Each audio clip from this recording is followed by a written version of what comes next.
नमस्कार मंडळी, मी दीक्षा शिर्के आणि तुमचं सगळ्यांचं स्वागत आहे माझ्या आजच्या नवीन ब्लॉगमध्ये। आज जसं काल मी तुमका दाखवलेलं इकडे पाऊस पडता हा, तसं आज सुद्धा सकाळपासून वत्ता नुसतो बघा। सगळीकडे अगदी पाणी पाणी झालेला, म्हणजे इकडचा ह्या एवढाच पाणी जे का आपल्याकडे अगदी शिडशिडता तेव्हा जसं पाऊस येता तसा त्यांच्यासाठी ह्या लोकांसाठी ह्यो मोठा पाऊस हा। आणि वातावरण खूप गार झालेला।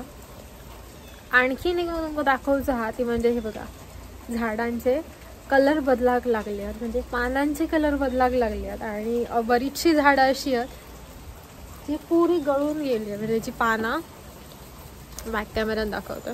हा मी तुमका बॅक कॅमेऱ्यात दाखवतोय बिकॉज बऱ्याच झाडांची पानं गळून गेली पण ही अशी। आणि हा बाकी सगळा असा वातावरण झाला।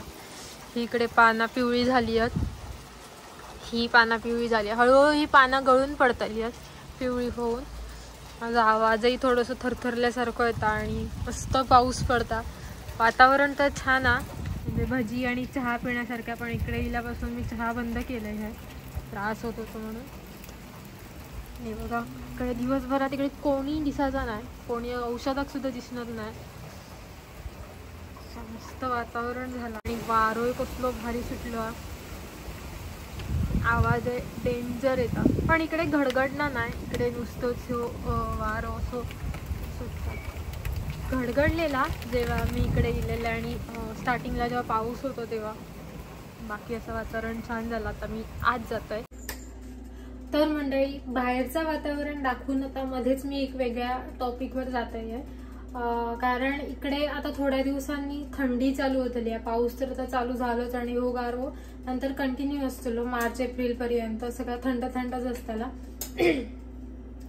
तर इकडे सगळ्यात मोठा होणारा प्रॉब्लेम ह्यो हा, जेव्हापासून मी इकडे इले आहे तेव्हापासून मी एक गोष्ट फेस करते ती म्हणजे डॅन्ड्रफ। आणि त्या खूप वाईट असतात, म्हणजे हेअरफॉल होणं, केस गळती होणं आणि डोक्यात कोंडा होणं, ही दोन गोष्टी खूप वाईट असतात आणि त्याच्यावर पटकन काय उपाय म्हणजे केलं तर रिझल्ट मिळणार नाही।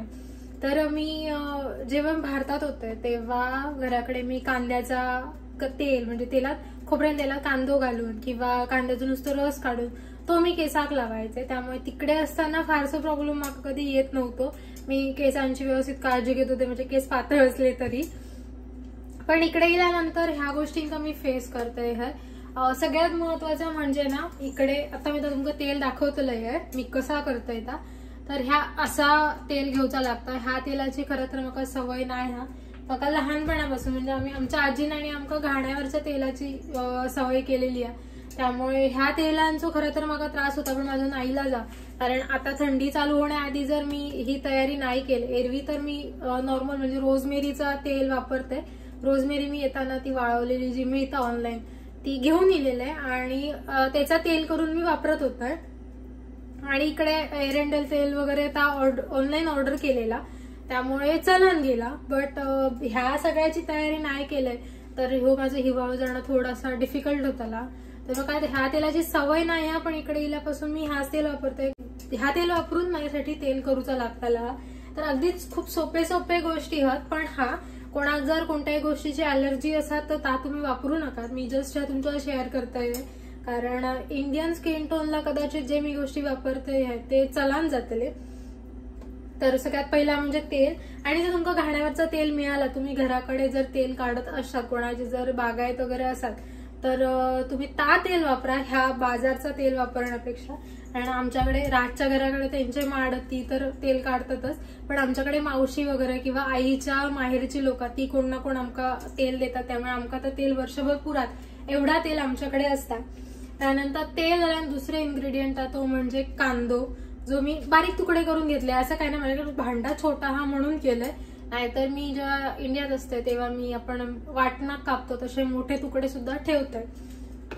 आणि कढीपत्तो, त्याच्यानंतर हे काळे तीळ, हे आपल्या अंदाजाने सगळ्या गोष्टी घ्या, ह्याच्यासाठी काही मेजरमेंट नाही हा।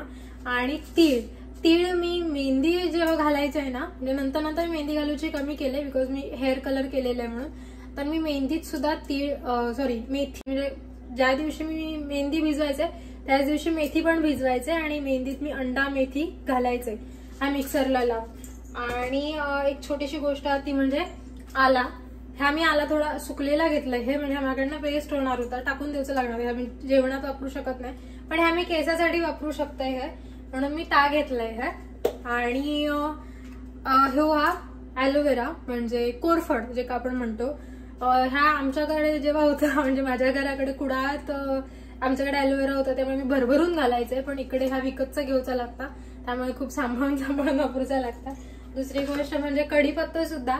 कढीपत्ता राजच्या घराकडे सुद्धा खूप आहे, माझ्याकडे कुडाळात सुद्धा आमच्या घराकडे सुद्धा खूप आहे. तेव्हा कढीपत्ता घालण्यात काही सुमार नसता आणि कढीपत्ता खूप चांगलं आहे केसांसाठी. तर तुम्ही नुसतं कढीपत्त्याचं तेल सुद्धा जरी करून केसाक लावलात ना, आणि जर शक्य झालं तर त्याच्यात कांदो घातला तरीही चालतात, सुद्धा खूप चांगलं असं. तर हे सगळ्या गोष्टी मी ह्या वाटीतून एवढ्यासाठी दाखवलंय की जर थोड्या क्वांटिटीत करत असला तर ह्या एक मेजरमेंट बरा पडताला. पण ह्याच्यासाठी खरंच काही मेजरमेंट नाही असा. तुमका जसा आवडा, जे गोष्टी तुमच्याकडे सहज अवेलेबल असतात ते तुम्ही वापरू शकता. त्याच्यातली कोणतीही गोष्ट कमी झाली जास्त झाली म्हणून काही फरक पडणार नाही. पण असं जर मी सजेस्ट करीन तर मी कढीपत्तो, ॲलोवेरा, कांदो आणि मेथी ही तुम्ही हवी तेवढी घालू शकतात.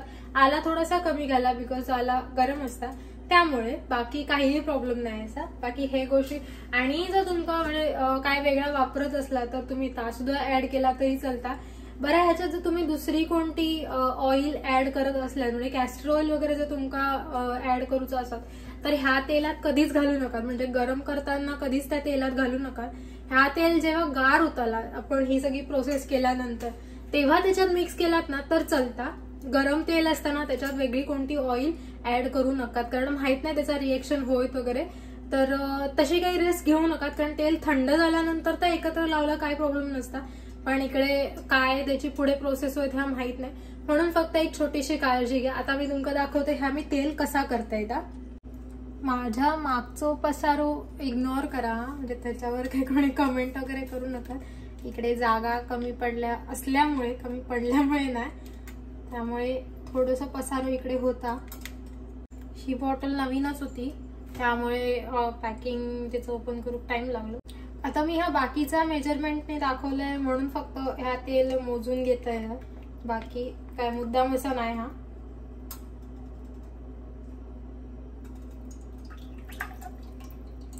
गॅस गरम करत ठेवलंय आणि ह्या 2 वाटी मी तेल घालते.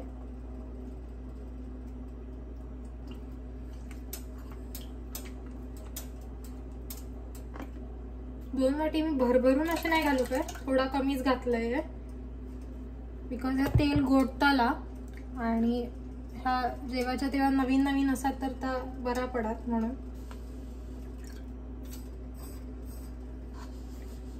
मालवणी चडू आहे, वेस्ट नाही होऊ द्यायचंय, त्यामुळे त्या वाटीत पुसून घेतोय. इकडे हिल्यापासून प्रत्येक गोष्टीची किंमत कळक लागलेली आहे. आपण भारतात असतो तेव्हा काय वाटणार नाही. थोडासा गरम होऊ देत. भांडा तर तापला त्यामुळे हळूहळू तापात मी पहिलं कांदो घालतोय.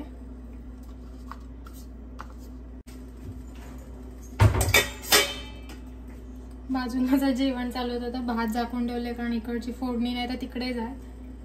आता ह्या कांद्यात थोडेसे बुडबुडे येतात, म्हणजे छोटेसे, त्यामुळे मी याच्यात आता कढीपत्तो आणि पहिला घातलाय कांदो घातल्यानंतर पहिला घातलाय कोरफड. ह्या सगळ्या नंतर ढवळूनच करूचा किंवा शिजताना आता पूर्ण शिजून काळा होईपर्यंत तसाच ठेवचा. आता घालते कढीपत्तो. आता थोडंसं ह्या पॉइंटला म्हणजे जेव्हा एका बुडबुडे येतात तेव्हा त्या पॉइंटला आपण थोडंसं गॅस वाढवू शकतो. आणि आता घालून घेतोय मेथी. मेथी इकडे ना महाग मिळतात म्हणून मी थोडीच घालतोय, नाहीतर मेथीची सुद्धा नुसती पेस्ट डोक्यात लावतोय, केसात लावतोय.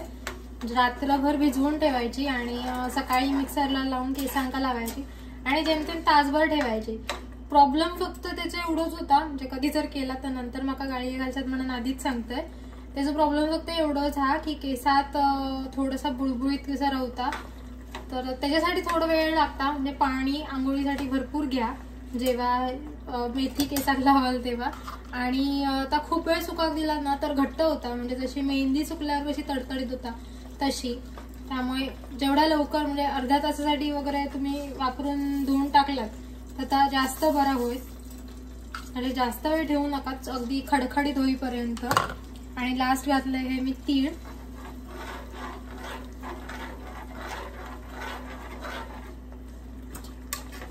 आता एका ह्या पॉइंटला असंच ठेवून द्यायचा, म्हणजे त्याच्यात एका थोडा वेळ शिजू देत. कारण बघत राहिलो ना तर तो खूप टाइम घेतो आणि आपण एका सोडून दिला तर पटकन होता म्हणून. आणि मी याच्यात आला घालून विसरलेले तर आता घातलंय आहे. तसं का व्यवस्थित असं बुडबुडे येऊन शिजा कव्या.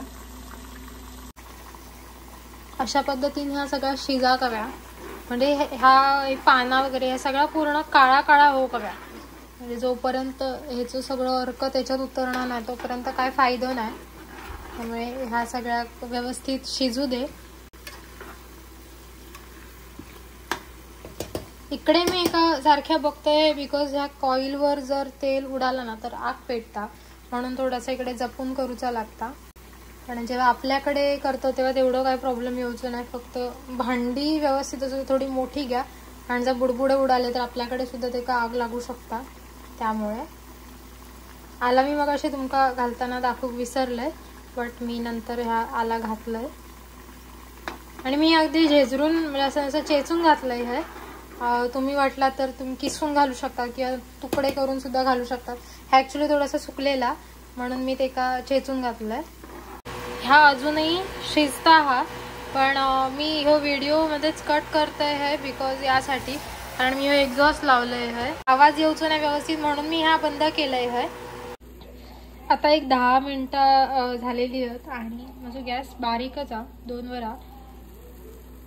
आता याची अवस्था अशी झाली आहे म्हणजे बऱ्यापैकी करपल्यासारखी.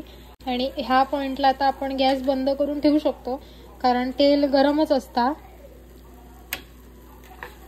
त्यामुळे आता जा काय रवलेला असताना त्यानंतर त्याच्यात शिजून येताला. आणि हा तेल थंड झाल्यानंतरच मग गाळून कोणत्या तरी बॉटलमध्ये वगैरे भरून ठेवायचा, ज्यामुळे आपण नंतर कधी पण वापरू शकतो. ही शेगडी सुद्धा बराच वेळ गरम राहता, त्यामुळे मी आत्ताच एका बंद करते, म्हणजे अजून थोडा वेळ ह्या चलताला. आणि ह्याच्यापेक्षा काळा होऊकच हव्या असं काय नाही, हा जा हा तेवढा सुद्धा बास हा.